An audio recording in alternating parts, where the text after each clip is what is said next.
Ang walang kapantay na martial god, unang yugto. Kabanata 2081, Paghuli ng Hayop.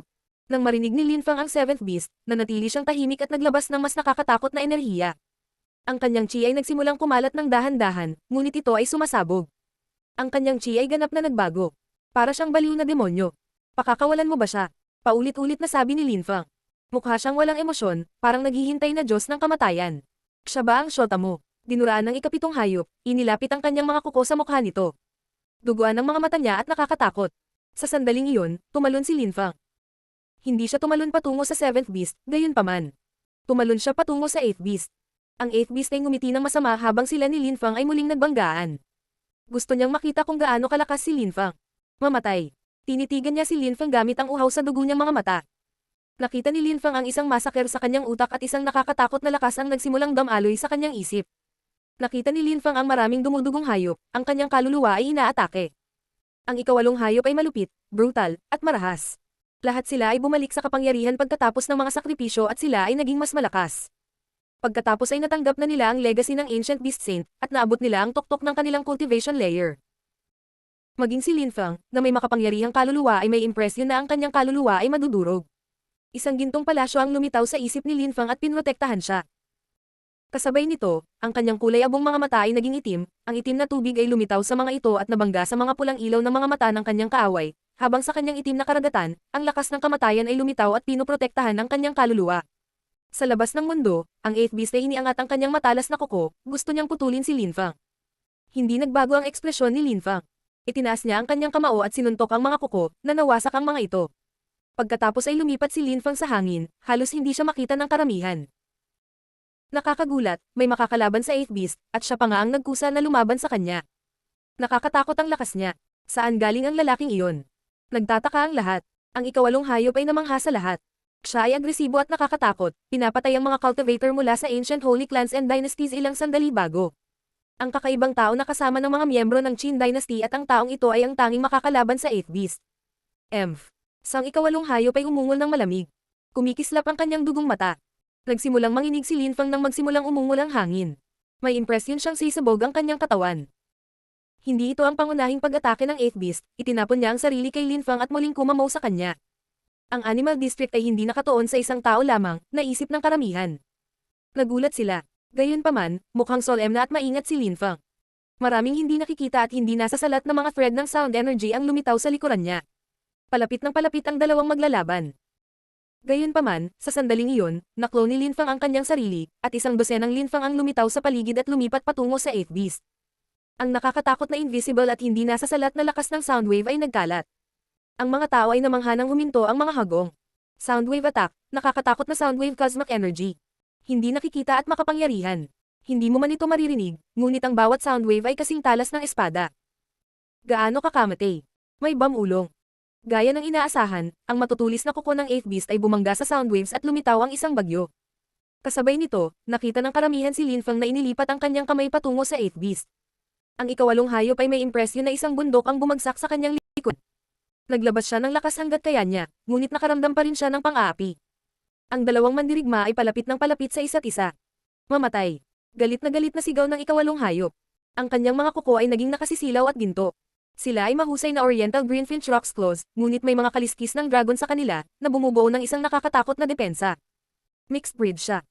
Ang mga damit ni Lin Fang ay napunit ng mga kuko. Ang lakas halos tumagos sa kanyang balat, ang kanyang buhok ay bristled. Ang pag-atake ay hindi pa umabot sa kanya, at nahihirapan na siya. Gayunpaman, sa parehong oras, pinalalakas niya ang Demon Kalpa, pagkatapos ay kumilos ng mas mabilis kaysa sa nakikita nila. Ang mga ilaw ng demonyo ay namatay. Tumibok ang puso ng mga tao. Naglabas din ng lakas ang dalawa niyang clone. Ang ikawalong hayop ay natulala, ang mga clone ay may lakas din. Wala na siyang panahon para mag-isip masyado. Inatake niya ang tunay na katawan ni Lin Fang sa kanyang harapan, ang banggaan ay nagpapataas ng malakas na hangin. Sumabog ang mga pulang ilaw at mga ilaw ng demonyo. Umatake din ang dalawang clone. Malakas na sumigaw ang Eighth Beast habang sumasabog ang kanilang enerhiya. Hinaranggan niya ang isang clone, ngunit hindi ang isa. Kasabay nito, ang tunay na katawan ni Lin Fang ay bumalik sa kanya. Itinaas ni Lin Fang ang kanyang mga kamay ng demonyo, itinutok ang ulo ng Eighth Beast, at nagkaroon ng bitak ng impact na ikinagulat ng mga nanunood. Dugo ay tumalsik, ngunit ang hayop ay hindi nakatakas mula kay Lin Fang. Nakalaban niya ang napakaraming pag-atake. Bulungan ng mga nanunood. Kumaibat ang kanilang mga puso. Parang gusto niyang hulihin ang 8th beast. Gaano kalakas? Sino siya? Ang mga tao ay namangha. Kailan pa nagkaroon ng ganoong kalakas na cultivator sa Holy Spirit Dynasty? Sino ka? Tanong ng isang tao sa sandaling iyon. Ito ay miyembro ng sinaunang Jade Dynasty. Mukha siyang galit na galit at nakatitig siya kay Lin Fang. Tumayo rin ang mga miyembro ng dinastiyang TNC. Tumayo pa ang kanilang Holy Emperor at tinitigan si Lin Fang. Lahat ay nakatingin kay Lin Fang. Sino ako? Ulit ni Lin Fang, nakangiti ng malamig. Tumingin siya sa ikapitong hayop at mahinang nagsabi. Hayaan mo siya. Ituloy ang laban. Hindi pa tapos. Mapang-asar na sagot ng ikapitong hayop. Hindi pa niya ginagamit ang buong lakas niya. Sinabi ko sa iyo na palayain mo siya. Malamig na sabi ni Lin Fang. Muli siyang nag-condense ng lakas sa kanyang mga kamay. Maraming malalakas na cultivator ng Animal District ang sa wakas ay tumayo at hinatak ang mahabang mukha. Pinalaki nila ang kanilang 13 henyo, ang mga taong ito ang kinabukasan ng Animal District. Ang ika-8 hayop at ika-9 na hayop ay namangha na sa lahat, ngunit ngayon ay nakuha na ng taong iyon ang isa sa kanila. Tiningnan nila ang 7th beast bilang senyales na kailangan niyang palayain ang babaeng iyon, hindi may kukumpara ang buhay nito sa buhay ng 8th beast. Tumingin si Hu Yu kay Lin Fang, kumikislap ang kanyang mga mata. Gaano kalakas? Pero bakit gusto niyang iligtas siya? Sino siya? Ang malalakas na cultivator ng Ancient Jade Dynasty ay nag-condensize ng kanilang lakas upang pahirapan si Lin Fang, na humihingi ng malamig. Sino ka? Tumingin si Lin Fang sa kanila at malamig na ngumiti. Ano sa palagay mo? Hinubad niya ang kanyang maskara at lumitaw ang kanyang tunay na mukha, na may madilim na ngiti sa kanyang mukha. Ako si Lin Fang. Pagkasabi niya nun, tumahimik ang lahat. Si Hu Yu ay namangha. Bigla naman siyang ngumiti ng malapad, parang dati. Kaya't ang maliit na batang iyon ay sa wakas ay lumaki na at kayang alagaan ang kanyang kapatid na babae. Ang walang kapantay na martial god, unang yugto. Kabanata 2082, mapagpasyahang labanan. Nagulat si Hu Yu, hindi niya akalain na magiging ganito kalakas ang batang lalaki. Noong mga araw, siya ang kailangang protektahan siya. Naalala niya noon kung kailan niya dinadala siya sa lahat ng kaibigan niya para turuan. Noon, madaling mabuli ng mga emperador si Lin Fang. Ngayon, narito siya at nahuli niya ang ika-8 hayop, para lang palayain siya ng Animal District. Munting brat. Tumiti si Hu Yu. Nagkaroon siya ng impresyon na siya ay nasa isang panaginip. Nang sabihin sa kanya ng 7th beast na may gustong iligtas siya, hindi niya akalain na si Lin Fang iyon. Sister Hu Yu.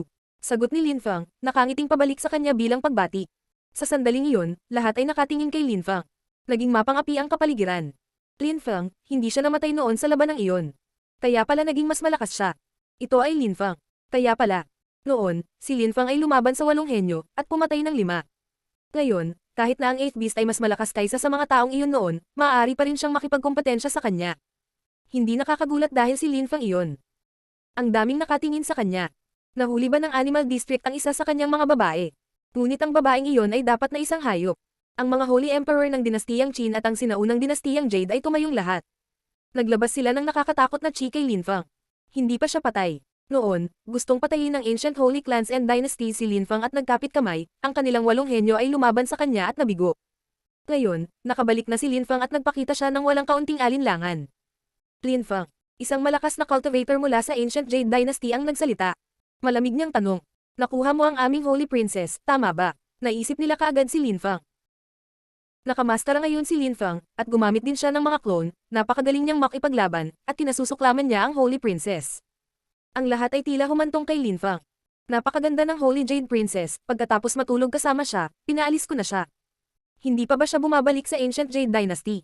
Sabi ni Lin Fang, nakangiting walang pakialam. Nang sabihin niya iyon, lahat ay nagulat. Ginahasa ni Lin Fang ang Holy Jade Princess.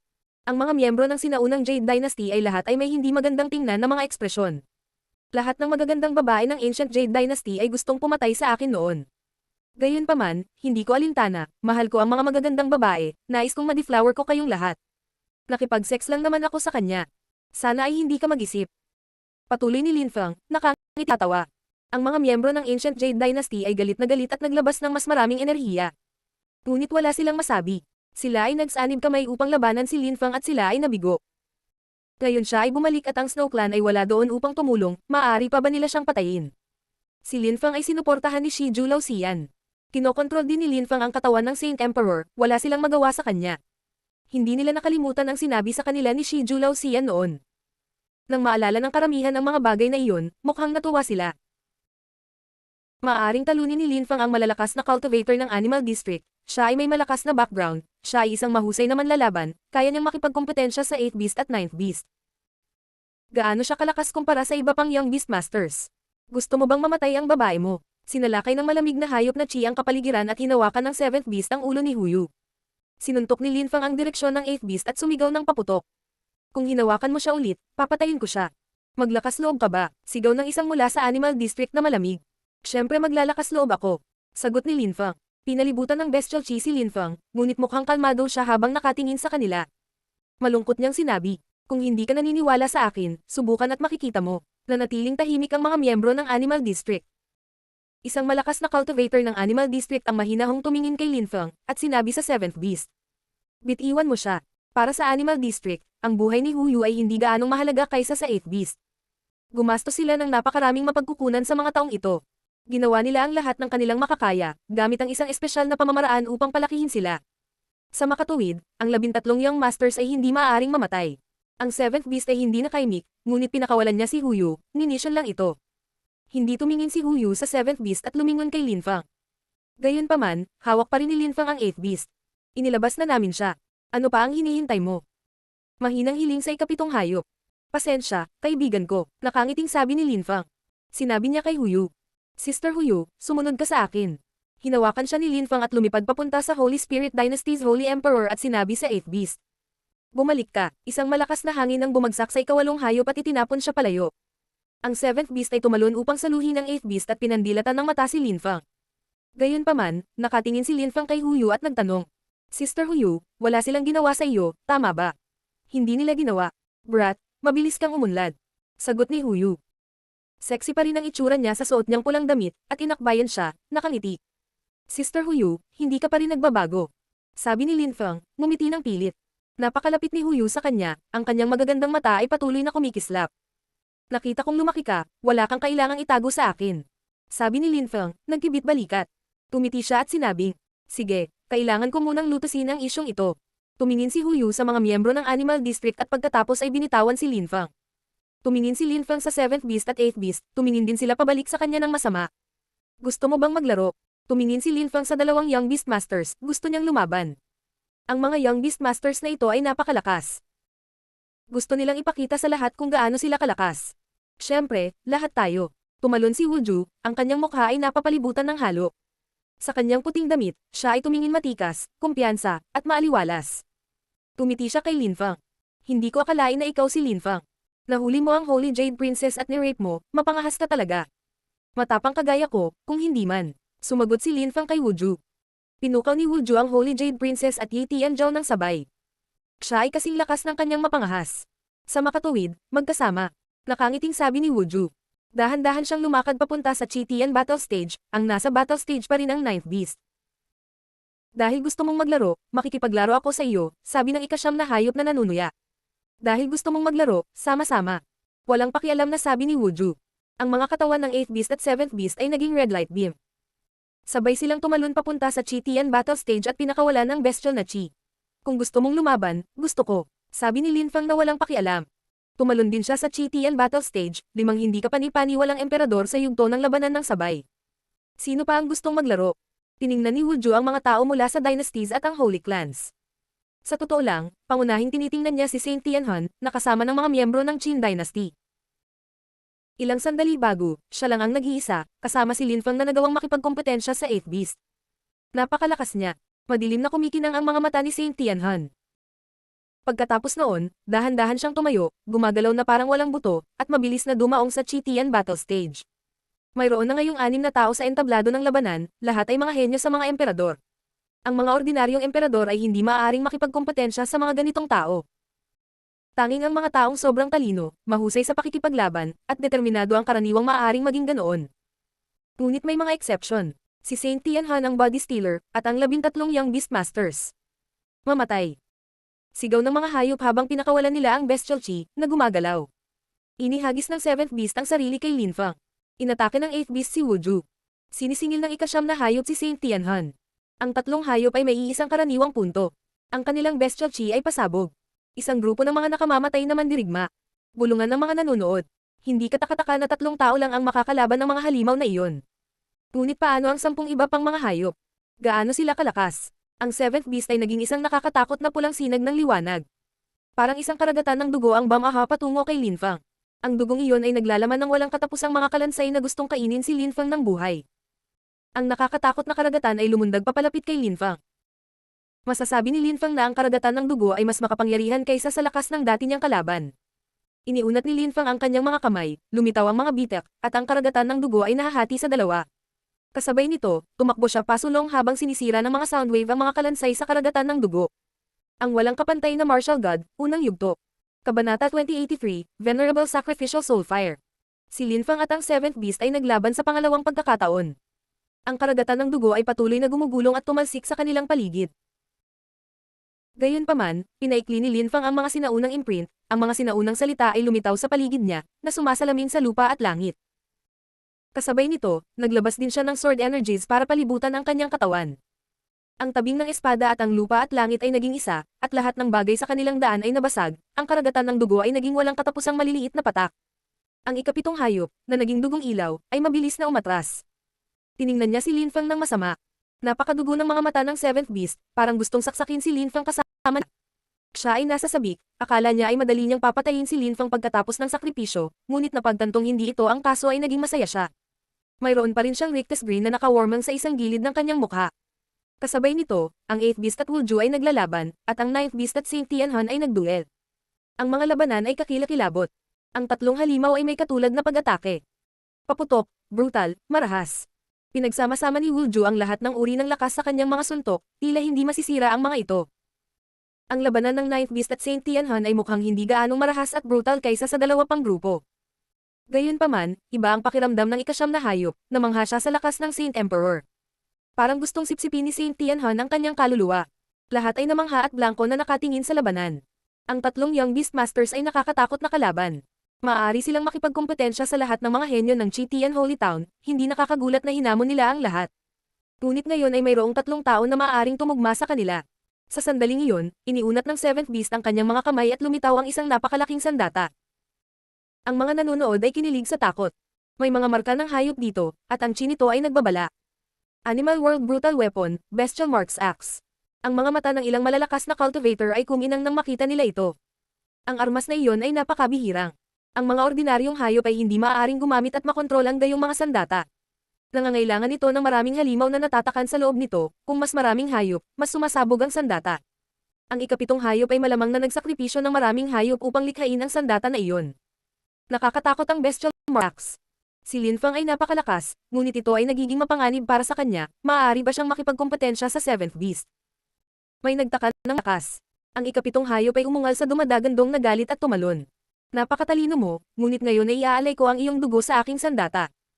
Bumaba mula sa langit ang palakol ng ikapitong hayop, mga bitak sa kalawakan kasunod nito. Isang nakakatakot na lakas ang bumagsak kay Lin Fang. Parang milyon-milyong uhaw sa dugo ang umaatake sa kanya. Pati ang kanyang makajos na kamalayan nanginginig. May guni-guni si Lin Fang na talagang napapalibutan siya ng milyon-milyong hayop. Itinaas ni Lin Fang ang kanyang mga kamay at pinakondensed ang mas maraming sinaunang imprint sa lalong madaling panahon. Ang mga salita ng kanyang incantation ay lumitaw lahat at nakapalibot sa kanya habang siya ay matatag na nakatayo sa kanyang kinatatayuan. Kasabay nito, lumitaw ang isang Holy Spirit sa paligid niya, isang demonyong hari o Diyos ng kamatayan na napapalibutan ng kamatayan chi. Nagsimulang mabulok ang lahat sa paligid niya. Tumakbo si Lin Fang patungo sa Seventh Beast, ang mga salita mula sa incantation ay umiikot sa paligid niya na parang mga madilim na himno. Kasabay nito ang pagkulo ng kanyang dugo na naging isang dambuhalang palakol. Lakas ng tibok ng buong paligid niya. Ang bestial palakol ay isang sandata ng hayop, agresibo at paputok. Matalas at matulin ang mga espada. Mabibigat ang mga palakol, kaya hindi talaga magagamit ni Lin Fang ang isang espada para sirain ang palakol na iyon, kaya sa huli ay gumamit din siya ng palakol. Ito ay mas mabigat at mas agresibo, mas angkop. Si Lin Fang ang palakol ay sinisingil upang salubungin ang sandata ng kanyang kaaway. Parehong naglalabas ng nakakatakot na dami ng chi. Pareho nilang ginagamit ang kanilang blood spirit strength, ganoon ang ginawa nitong mga sandata. Ang isang nakakatakot na chi ay nagalit sa ikapitong hayop. Ang Seventh Beast ay may impresyon na siya ay madudurog. Itinaas ng Seventh Beast ang kanyang palakol ng mas mataas, na bumuo ang lakas. Ang lupa at langit ay patuloy na nanginginig ng malakas. Ang kanyang lakas ng dugo ay tumataas gamit ang palakol ng hayop sa isang kahanga-hangang antas. Napunit ng palakol ang hangin, pinunan ni Chi ang hangin sa itaas ng yugto ng labanan ng Chi Tian. Ang mga palakol ay mga pampasabog na sandata, at ang ikapitong hayop ay umatake ng 9 na sunod-sunod na beses, sa bawat pagkakataon na niyayanig ang lupa at langit. Ang lakas ng palakol ay napakapangit nang bumangga ito kay Lin Fang. Ang mga nakakatakot na enerhiya ay walang tigil na sumabog at ginawa ang Chitian battle stage ng marahas na pagyanig. Umalangaw ang mga kaluskos habang nagsimulang pumutok ang hayop na palakol. Masisira na sana. Ang dambuhalang palakol ni Linfang ay walang humpay na idiniin pasulong, at ang 7th beast ay nakaramdam ng pressure. Ang ikapitong hayop ay nagdura ng dugo. Siya ay naging isang pulang sinag ng liwanag at umatras ng mabilis hanggat kaya niya. Ang dambuhalang palakol ay bumalik sa Linfang. Saint Technique. Sinaunang Holy Technique. Maaari nitong apihin ang anumang bagay, gaya ng inaasahan. Maging ang ikapitong hayop ay napilitang lumayo. Gayunpaman, siya ay talagang napakalakas. Nagawa niyang protektahan ang kanyang sarili, at malamang na gusto niyang magpatuloy sa pakikipaglaban. Bulong-bulungan ng karamihan nang makita nila iyon. Si Linfang ay nakakatakot, ngunit ang Young Beastmasters ay nakakatakot din, lalo na't sila ay naging mas malakas. Sa kabilang panig, ang labanan sa pagitan ng 8th Beast at Wulju ay nagiging mas mapanganib din, ang mga pagsabog ay umalangaw sa kanila. Si Saint Tianhan, sa sandaling iyon, ay napapalibutan ng 81 apoy. Ang ikasyam na hayop ay namang sa nakita. Muling umatake ang ikapitong hayop. Lumipad siya patungo kay Linfang ng buong bilis, ngunit si Linfang ay sinisingil din siya. Ang mga agresibong enerhiya ng demonyo ay nawala. Dose-dose ng mga espada ang patuloy na lumitaw sa kanyang likuran, itinuro ni Linfang ang kanyang daliri sa 7th Beast at isang espada ang bumaril. Gumalaw din si Saint Tianhan, naging anino, naging malabo ang kanyang silweta. Ang ikasyam na hayop ay mukhang handa ng makipaglaban. Gayunpaman, sa sandaling iyon, sumimangot si Linfang at biglang tumalikod. May nakita siyang silweta na papalapit sa kanya. Inaatake siya ng 81 apoy. Lahat ay lubos na namangha. Ang taong iyon, nakasama ng mga miyembro ng Qin Dynasty, ay umaatake kay Linfang. Maging ang mga hayop sa Animal District ay namangha. Ang 9th Beast ay naglabas ng higit pang chi at tumakbo patungo kay Linfang. Qingan. Biglang tumayo si Holy Emperor Ling at galit na sumigaw. Si Linfang at ang dalawang iba pa ay lumalaban sa Animal District at ngayon ay sinasaksak ng iyong bisita si Linfang. Ito ang Chitian battle stage, kahit sino ay maaaring lumaban sa sino man basta't sila ay sumasang-ayon. Sabi ni Qingan ng mahinahon. Hindi niya kontrolado si Saint Tianhan. Hindi niya alam kung bakit biglang sasalakayin ni Saint Tianhan si Linfang. Ngunit nang makita niya iyon, nanginginig siya sa takot, ano ang balak gawin ni Saint Tianhan. Pakiramdam niya ay responsable siya para kay Linfang at Saint Tianhan. Kasama ang iba pang mga Holy Emperor, nagawa niyang kumbinsihin si Saint Tianhan na sumama sa kanila, ito ay mabuti para sa kanila, ngunit hindi nila siya makontrol. Para kay Linfang, nasa kanya pa rin ang katawan ng kanilang ancestor. Ang mga miyembro ng sinaunang Jade Dynasty at ang Great Desert Dynasty ay nanatiling tahimik din, natural. Mukhang naaliw pa sila. Kahit na nabigo si Saint Tianhan, wala itong kinalaman sa kanila. Alam lang nila na nakakatakot ang lakas ni Saint Tianhan. Hindi nila alam kung anong mga spells, techniques, at skills ang alam niya pero isa siyang Saint Emperor, kung tutuusin. Naramdaman ni Linfang ang 81 apoy na lumilipat patungo sa kanya, ang kanyang espiritu ay nanginginig ng husto. Tumisi siya, alam niyang delikado ang apoy. Ito ay isang sakripisyong apoy, ang layunin nito ay sunugin ang kanyang kaluluwa. Bigla siyang naglabas ng mas maraming death energies, gusto niyang patayin ang apoy, gayunpaman, tila hindi masisira ang apoy. Sinabi ni Saint Tianhan ng telepathically. Venerable Sacrificial Soul Fire, hindi mo ito masisira. Pagkatapos, ang apoy ay tumagos sa kamatayan ni Linfang na lakas ng daw at bumaril patungo sa kanyang kaluluwa. Namula ang mukha ni Linfang. Hindi niya akalain na sasalakayin siya ng isang nakakatakot na cultivator, tiyak na ito ay isang holy technique. Ang walang kapantay na martial god, unang yugto. Kabanata 2084, Labanan hanggang kamatayan. Siya ay nagsasanay ng paglilinang ng kaluluwa at pinag-aralan niya ang ilang mga pamamaraan ng saint. Ito ang unang pagkakataon na kinailangan ni Linfang na harapin ang mga nakakatakot na cultivator. Ang mga taong nagsasanay sa paglilinang ng kaluluwa ay bihira. Ang unang taong nakilala niya ay si Mo Chen, at ang pangalawa ay ang kalaban na ito. Ang kanyang pag-atake ay isang uri ng sakripisyong apoy. Tila, ang 9th Beast ay hindi ang kanyang pangunahing target, ang kanyang pangunahing target ay si Linfang. Gusto niya ang kaluluwa ni Linfang. Kung magtagumpay ang lalaking ito, nahulaan ni Linfang ang kahihinatnan nito. Hindi siya hinayaan ni Linfang na manalo. Kinailangan niyang patayin siya, biglang umupo si Linfang na naka-cross-legged at dose-dose ng mga dambuhalang espada ang umikot sa paligid niya at pinrotektahan siya. Ang mga tao ay namangha. Nakakagulat na umupo si Linfang na naka-cross-leg sa harap ng kanyang kaaway. Walang pagpipilian si Linfang kundi gamitin ang kanyang buong lakas para protektahan ang kanyang sarili. Huminto ang 9th Beast, pinunasan ng dugo sa gilid ng kanyang bibig. Ang 7th Beast ay tumingin din kay Linfang, isang pulang ilaw na lumabas mula sa kanyang ikatlong mata at bumaril patungo kay Linfang. Ngunit nang tumagos ito sa ikatlong mata ni Linfang, natulala siya at nanigas ang mukha. Ang mga nakakasilaw na ilaw ay kumislap sa kanyang mga mata at tumingin siya kay Saint Tianhan ng malalim. Napakalakas ng pag-atake ng kaluluwa. Ang kanyang hibla ng kaluluwa ay agad na nawasak. Ang ilang mga tao ay nagsasagawa ng paglilinang ng kaluluwa, naiintindihan ko kung bakit sila ay itinuturing na nakakatakot ngayon, buntong hininga ang ikapitong hayop. Hindi niya itinuloy ang pag-atake kay Lin Fang. Maging si Wu Ju at ang 8th Beast ay tumigil sa pakikipaglaban. Kumislap ang silwete ni Wu Ju, lumapag siya sa tabi ni Lin Fang at tumingin sa kanya. Pagkatapos ay tumingin siya kay Saint Tianhan, na naka-cross-leg din. Ginagamit niya ang kanyang Venerable Sacrificial Soul Fire na pag-atake, kailangan niyang gamitin ang kanyang buong lakas para magtagumpay, kung hindi, ang pagnanakaw sa kaluluwa ni Lin Fang ay hindi magiging madali. Noong nakaraan, nabigo siyang nakawin ang katawan ni Lin Fang, ngunit ngayon ay nagkaroon siya ng isa pang pagkakataon at hindi niya ito maaaring pabayaan. Nasa Lin Fang ang katawan ng Qin Saint, ngunit walang pakialam si Saint Tianhan dahil walang kaluluwa, hindi na ito magagamit ni Lin Fang. Isa siyang soul cultivator, naunawaan ni Saint Tianhan kung paano kinokontrol ni Lin Fang ang katawan ng Saint ng mas mahusay kaysa sinuman. Siyempre, hindi niya sasabihin sa iba ang tungkol sa mga bagay na iyon. Sa sandaling iyon, ginamit ni Lin Fang ang lahat ng Wisdom Kings para protektahan ang kanyang sarili. Kailangan niyang sirain ang mapahamak na apoy na iyon. Gayunpaman, pinalibutan ng 81 apoy ang 5 hari ng karunungan, malapit na silang gumuho. Gayunpaman, nagawa nilang sirain ang apoy. Isang apoy ang naiwan, ngunit kaagad na lumitaw muli ang 81 apoy, hanggat natitira ang isang apoy, ang iba pang apoy ay maaaring muling lumitaw. Ito ay lubhang mapanganib. Ang kaluluwa ni Lin Fang ay biglang naging isang matalim na itim na espada, ito ay madilim. Lumabas ito sa kanyang ikatlong mata, at sumunod din ang 81 apoy. Kasabay nito, sa Chitian Battle Stage, lumitaw ang espada ni Lin Fang at ang Venerable Sacrificial Soul Fire sa labas sa itaas ng Chitian Battle Stage. Dahil sa kadiliman ng espada, naging mapatla ang lahat sa Chitian Battle Stage sa ibaba. Naglabas din si Lin Fang ng kumikinang na lakas ng Deva Marakalpa. Ang kaluluwa ni Lin Fang ay nalinas ng lakas ng Deva Marakalpa ng maraming beses. Ang 81 apoy ay mukhang dalisay at mapatla. Maraming beses na itong dinalisay. Ginamit ito ni Tianhan upang sunugin ang milyon-milyong kaluluwa sa kanyang buhay at magsagawa ng mga sakripisyo. Pagkatapos, bukod sa kanyang soul sword, naglabas din si Lin Fang ng isang gintong palasyo, ito ay nakasisilaw.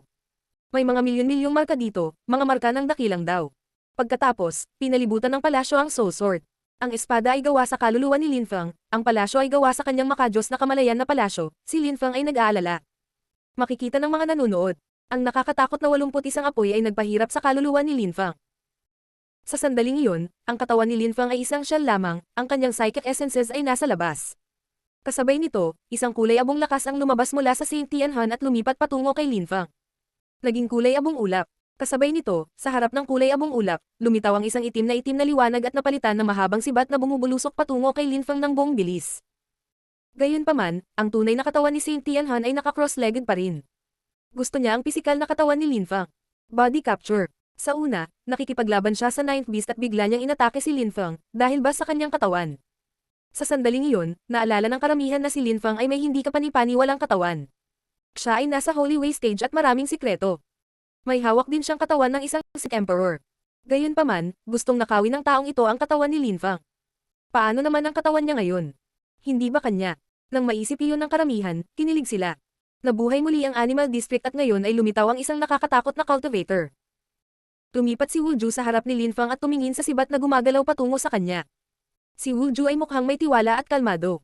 Ito ay isang pag-atake ng kaluluwa. Ang mga sinaunang imprint ay lumitaw mula sa kanyang ikatlong mata at naging isang mapanirang suntok. Kumalat sa hangin ng mga dagandong, naputol ang mahabang sibat. Gayunpaman, ang kulay abong chi ay tumagos sa ikatlong mata ni Lin Fang. Naninigas ang mga mukha ng mga tao. Nandoon pa rin ang kaluluwa ni Lin Fang, hindi pa ito nawasak, at sinusubukan pa rin ng taong iyon na nakawin ang katawan ni Lin Fang. Ibig sabihin, perpektong kontrolado niya ang lakas ng kanyang kaluluwa. Ang mga tao ay nakatitig kay Lin Fang, ang malalakas na cultivator ng Animal District ay nanunood, kasama ang 3 Young Beast Masters, sila ay umatras sa gilid ng battle stage at nanunood. Lin Fang. Si Hu Yu ay mukhang labis na kinakabahan. Si San Tianhan ay masama at malupit. Nasa panganib si Lin Fang. Sa sandaling iyon, isang nakakatakot na determinasyon ng espada ang sumabog, ang kulay abong chi ay tumalsik mula sa ikatlong mata ni Lin Fang. Dalawahang kaluluwa. Ang kulay abong chi ay nagmamadaling umatras sa ikatlong mata ni Saint Tianhan. Binuksan niya ang kanyang mga mata at hindi makapaniwalang tumingin sa espiritu ng espada. Anong uri ng spell ang natutunan ni Lin Fang? Nakapagtataka, mayroon siyang 2 kaluluwa, at ang isa sa kanila ay hindi nasa Syra. Sakripisyo ng kaluluwa.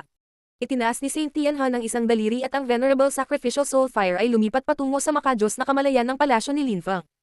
Gayunpaman, ang palasyo ng makajos na kamalayan ay naging nakasisilaw at naging isang bulwagan, ang lakas ng kaluluwa ni Lin Fang ay nililinis. Gumagamit siya ng maraming makajos na lakas ng kamalayan, ngunit si Saint Tianhan ay nagtataka pa rin, ang mga depensa ni Lin Feng ay kahanga-hanga. Gumawa si Tianhan ng ilang mga handsil, lumitaw ang mga puting apoy na tila kayang sirain ang anumang bagay. Ang hangin sa itaas ng Chi Tian battle stage ay pumuti sa init, ang apoy na iyon ay kahanga-hanga. Ang makajos na kamalayan na palasyo ay nasusunog. Pagkatapos ay nagsimulang umatake ang apoy sa soul sword ni Lin Feng. Ang espada ng kadiliman ay patuloy na kumikinang, at sinira ng lakas ng Demon Kalpa ang apoy. Ang puting apoy at ang kadiliman ay patuloy na nagsasama, naunawaan ng lahat na ito ay isang labanan hanggang sa kamatayan. Baka mapatay si Lin Feng. Kahit na mayroon siyang dalawang kaluluwa, kung masira ang kanyang espada, mamamatay siya. Tumingin ang karamihan kay Lin Feng, naduguan. Nahihirapan siya. Siyempre, si Saint Tianhan ay pinagpapawisan din, ang lakas ng kanyang kaluluwa ay pumipintig sa paligid niya. Hindi niya akalain na ganito kalakas ang isang emperador. Marami siyang nagawa para maging napakalakas, at ngayon ay naging mahirap. Naglabas si Lin Feng ng mga cosmic energies na naging matalim na espada, at pagkatapos ay dumami. Nagsimula silang magsama-sama, nagbabago ang kanyang katawan, at nagsimulang tumibok ang puso ng mga tao. Nagbago ang ekspresyon ng lahat habang nakatitig kay Lin Feng. Makakagalaw pa ba siya? Namangha si Wuju. Naglabas si Lin Feng ng mga sinaunang imprint, isang salita ang lumitaw, at ginamit niya ang kapangyarihan ng kanyang incantation. Noong ginamit niya ang kanyang incantation attack, naging explosive ang kanyang lakas. Ang kanyang tunay na katawan ay naging isang matalim na espada at gumuhit sa kalangitan, bumaril patungo sa Saint Tianhan. Namutla ang mukha ni Saint Tianhan habang nakangisi. Akala niya ay muntik na siyang magtagumpay, ngunit mayroon pa ring lakas si Lin Feng para mag-counter-attack, naghihintay siya ng ganoong sandali sa buong panahon. Pagod na rin si Saint Tianhan, ginawa niya ang lahat ng kanyang makakaya gamit ang Venerable Sacrificial Soul Fire. Ikanaway ni Saint Tianhan ang kanyang kamay at maraming sibat ang bumaril patungo sa dambuhalang espada ni Lin Feng, na sumasabog laban dito. Kasabay nito, mukhang hindi siya nasisiyahan at naalala ang kanyang apoy. Ang 81 apoy ay bumalik sa kanyang ikatlong mata. Isang dambuhalang itim na kamao ang lumitaw sa hangin at hinarang ang dambuhalang espada at itinulak ito palayo. Phew! Binuksan ni Saint Tianhan ang kanyang mga mata, nanginginig siya. Hindi na siya mukhang kalmado at poised. Muling lumitaw ang tunay na katawan ni Lin Feng, ang kanyang mukha ay namutla. Walang makapag-isip kung ano ang naramdaman niya, ngunit hindi kapanipaniwala ang pressure. Ikaw ang mapanghamak na Saint Emperor. Sabi ni Lin Feng kay Saint Tianhan na malamig. Nagsimulang tumibok muli ang puso ng lahat. Isang Saint Emperor. Ang walang kapantay na martial god ng Europe. Kabanata 2085, Anunsyo ng Animal District. Kinailangan na ni Lin Feng na harapin si Saint Tianhan sa mundo ng Saint Emperor sa altar. Ginamit niya ang lakas ng kanyang kaluluwa para salakayin si Lin Feng doon. Ngayon ay mayroon na siyang bagong katawan, ngunit gusto pa rin ang katawan ni Lin Feng. Kagalang-galang na Sacrificial Soul Fire, lakas ng Holy Technique, kinokontrol ng taong ito ang napakaraming spells, skill, at teknik ng Saint. Kahit na ang dinastiyang Qin ay walang ganoong mga bagay. Talagang isa siyang Saint Emperor.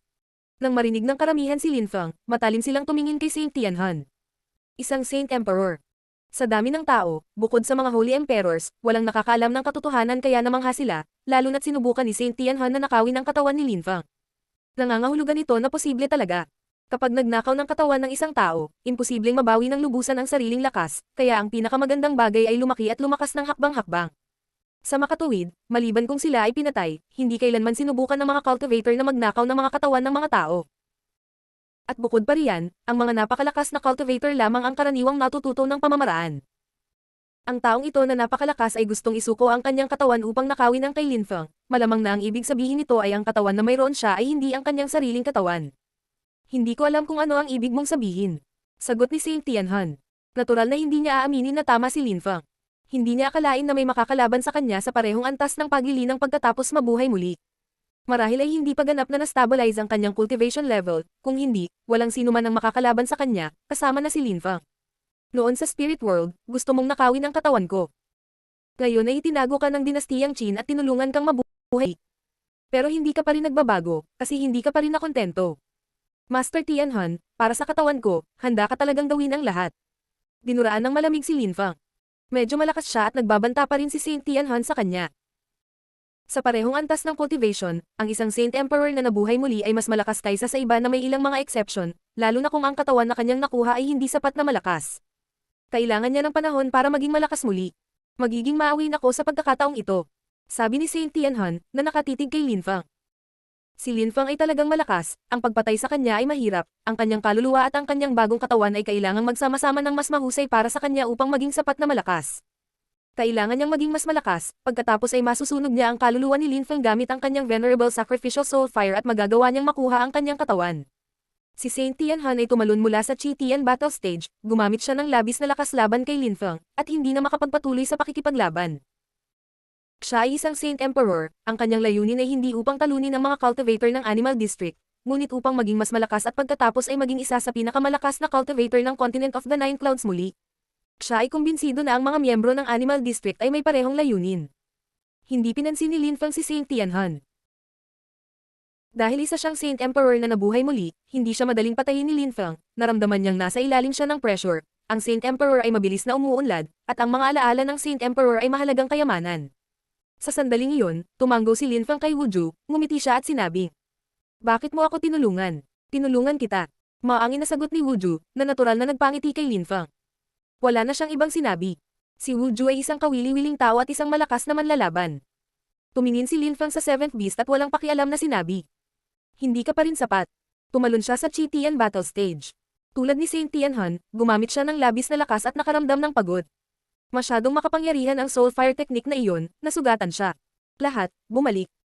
Mahinahong sabi ng isang malakas na cultivator ng Animal District. Umatras din ang tatlong Young Beastmasters. Libu-libong taon na ang lumipas, mayroon pa ring ilang mga henyo sa Qi Tian Holy Town. Gayunpaman, sila ay nabigo. Halos walang sino man ang may potensyal na maging isang walang katulad na cultivator balang araw. Mahinahong sabi ng malakas na cultivator ng Animal District. Nanatili siyang nakaupo. Si Lin Feng at ang dalawang iba pa ay mga exception, sila ay mga henyo at ito ay normal, ngunit ang isa na naninirahan sa mga miyembro ng Holy Country ng Qi Tian ay isang Saint Emperor, kaya hindi man lang niya binilang kung iyon ang kaso. Nang marinig siya ng karamihan, hindi sila nakaimik. Nabuhay muli ang Animal District at ang mga laban ng iyon ay isang paraan upang ipakita ito sa lahat. Sa sandaling iyon, nagsimulang umihip ang malakas na hangin. Nakita ng karamihan ang isang Young Beastmaster na bumangon sa hangin. Ito ang una, isang Great Emperor. Sinulyapan niya ang lahat ng malalakas na cultivator ng Qi Tian Holy Town. Bigla niyang ikinaway ang kanyang mga kamay, at sa isang iglap, bumangon sa hangin ang bestial na Qi. Isang dragon, isang unicorn, isang pagong, at isang wind beast ang gumapang sa kalangitan at dalawang naglalakihang salita ang lumitaw sa kalangitan. Animal District. Pagkatapos, walang pakialam na sinabi ng unang Beastmaster. Mula ngayon, ipinagbabawal na ang mga tao na pumunta sa Animal District sa circumference na 3,000 li. Ang Animal District ay bumalik sa bayan. Pagkatapos, bumalik siya sa pwesto niya. Ang puso ng mga tao ay nagsimulang tumibok ng marahas, ang unang Young Beastmaster ay napakalakas. Hindi nila nakita kung gaano siya kalakas ngunit malamang nakasing lakas siya ni Zuao mula sa Snow Clan. Bumalik si Lin Feng sa grupo ng mga tao mula sa Holy Spirit Dynasty at tumingin sa dalawang naglalakihang salita sa kalangitan. Napahanga siya. Ang Animal District ay muling nabuhay, at sila ay kahangahangang malakas. Sa sandaling iyon, napagtanto ni Lin Feng na hindi na siya kabilang sa parehong mundo tulad ng dati. Nagsisimula na siyang makipaglaban sa pinakamalakas na cultivator ng kanyang henerasyon. Nagsimula siya sa isang maliit na mundo, pagkatapos ay nagpunta siya sa siyam na dakilang celestial na kastilyo, naglibot sa dakilang mundo, pumunta sa malapad na Celestial Ancient City, pagkatapos ay sa Holy City at Qi Tian Holy Town, at ngayon ang kanyang mga aktibidad ay kasama ang buong Dark Knight region. Ang lahat ay hindi maiisip maraming taon bago. Hindi akalain ni Huyo na posible para sa kanya na umunlad ng ganoon kabilis, halimbawa. Napakalakas ni Lin Feng na halos wala ng emperador na makakalaban sa kanya. Naunawaan ni Huyo na may malaking pagkakaiba sa pagitan ng mga taong nakarating sa tuktok ng Huangqi layer, at sa mga taong may potensyal na maging walang katulad ng mga cultivator at nasa tuktok ng Huangqi layer. Maraming tao ang maaaring maabot ang tuktok ng Huangqi layer, ngunit kakaunti ang mga tao ang may potensyal na maging walang katulad na cultivator balang araw. Balang araw, wala na silang kaaway. Sa sandaling iyon, ang malalakas na cultivator ng Animal District ay tumayo at umalis nang hindi na nagsalita pa. Nagkalat ang kanilang makahayop na Qi nang mawala sila sa larangan ng paningin ng mga tao. Ang Animal District ay nagpahayag na sila ay bumalik. Sa hinaharap, malamang na sila ang magiging pinakamalakas na cultivator sa bayan. Bulong ng isang tao. Nag-aalala sila. Lahat, bumalik. Walang pakialam na sabi ni Qin Gan pagkatapos tumayo. Nanatiling tahimik ang lahat. Masyadong nakakabigla ang labanang ito, at nawalan ng mukha ang mga dinastiya. Lin Feng. Sabi ng isang tao mula sa panig ng Ancient Jade Dynasty. Nasaan ang Holy Jade Princess? Baka ayaw na niyang bumalik sa Ancient Jade Dynasty pagkatapos naming mag-sex. Paano ko malalaman kung nasaan siya o kung ano ang iniisip niya? Pumunta ka at tanungin mo siya. Sagot ni Lin Feng, na winawagayway ang kanyang kamay. Kailangan bang pumili ng bagong Holy Lady ang sinaunang Jade Dynasty? Ang sinaunang Jade Dynasty ay walang solusyon. Pagkaalis ng mga tao, lumulutang pa rin sa ere ang battle stage. Nasaksihan nito ang hindi mabilang na mga labanan sa kasaysayan. Ngayon ay pinahirapan ng Animal District ang lahat ng dynasties dito at inanunsyo nilang wala nang makakarating sa kanilang teritoryo. Marahil ang iba pang mga hayop ay pupunta sa Chitian Holy Town upang samahan sila sa hinaharap. Mula sa isang araw hanggang sa susunod, nagbago ang mga bagay sa Holy Country ng Chitian. Pagkatapos noon, naghintay si Linfang sa labas ng Holy Spirit Dynasty at tumanggap ng ilang panauhin, karamihan ay mga malalakas na cultivator ng Tiantai. Hao Qinglin, Tianqi, Rou Exi, Tantay, Huang Fulong, at ang iba pa. Dumating silang lahat. Mayroong maraming iba pang mga cultivator mula sa Tiantai, kabilang ang mga taong sumunod sa kanila. Masaya si Linfang na makita sila. Holy Dynasty Prince. Naglakad sila sa teritoryo ng Holy Dynasty Prince at napagtantong lahat ay yumuyuko kay Linfang ng may paggalang. Siya ang kanilang Holy Dynasty Prince. Si Linfang ay isa sa 3 tao na nakipagkompetensya sa mga Beastmasters ng Animal District. Ang Holy Spirit Dynasty ay lubos na natuwa tungkol doon. Tumanggo si Linfang sa lahat. Tumiti si Tantay. Linfang, mataas ang posisyon mo rito. Maganda ang relasyon namin ng Holy Spirit Dynasty. Bakit kayo pumunta dito, mga kapatid? Sabi ni Linfang sa kanyang mga kaibigan. Kailangan nating maglakbay upang maging mas malakas sa ating antas ng paglilinang. Maraming tao mula sa Tiantai ang mga matataas na antas na emperador. Gusto naming maglakbay sa Dark Knight region. Gusto naming subukan at maging mga Great Emperor. Mahinahong sabi ni Hao Qinglin. Tumanggo si Linfang bilang pagsang-ayon. Ang paglalakbay at makita ang maraming malalakas na cultivator ay isang magandang paraan upang maging mas malakas.